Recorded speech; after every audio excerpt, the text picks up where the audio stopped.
আসসালামু আলাইকুম। আজ আমি আপনাদের সাথে শেয়ার করব এই ম্যাঙ্গো কেকের ডেকোরেশন। আমের সিজন প্রায় শেষের দিকে, তাই এই ফলের রাজা আম দিয়ে মজাদার ম্যাঙ্গো কেক বানিয়ে ফেললাম।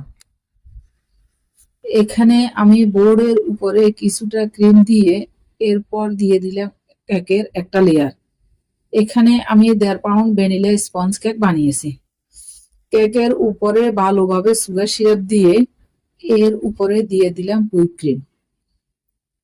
ব্রেড নাইফ দিয়ে হুইপ ক্রিম গুলোকে আমি সমান করে নিয়ে এর উপরে দিয়ে দিলাম ম্যাঙ্গো ক্রাশ। এই ম্যাঙ্গো ক্রাশটা আমি বাসায় বানিয়েছি। এর ভিডিও আপনারা আমার চ্যানেলে পেয়ে যাবেন। এখানে সমান করে দেওয়ার পর আমার কাছে মনে হচ্ছে আর একটু দিলে ভালো হবে, এই জন্য আমি আর একটু ম্যাঙ্গো ফিলিং দিয়ে দিলাম।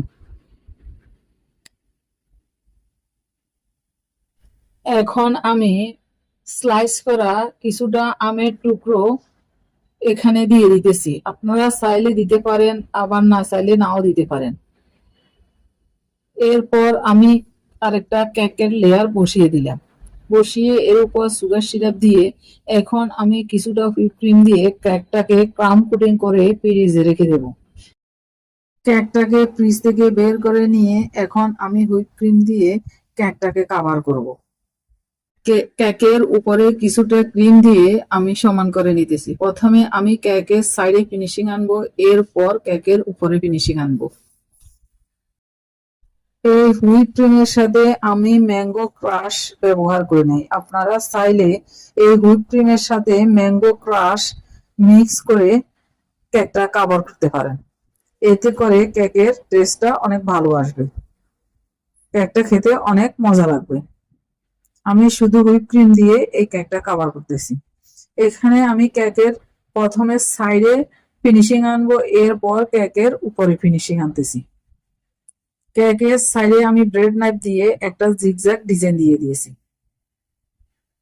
এরপর ব্রেড নাইফ দিয়ে উপরে সমান করে নিয়ে এখন আমি 6B নজেল দিয়ে টিপ টিপ করে একটা ডিজাইন দিয়ে দিতেছি।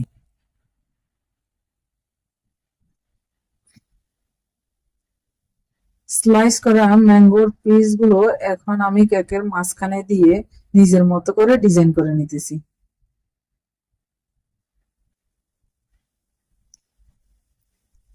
আপনারা আপনাদের মতো করে ডিজাইন করে নেবেন।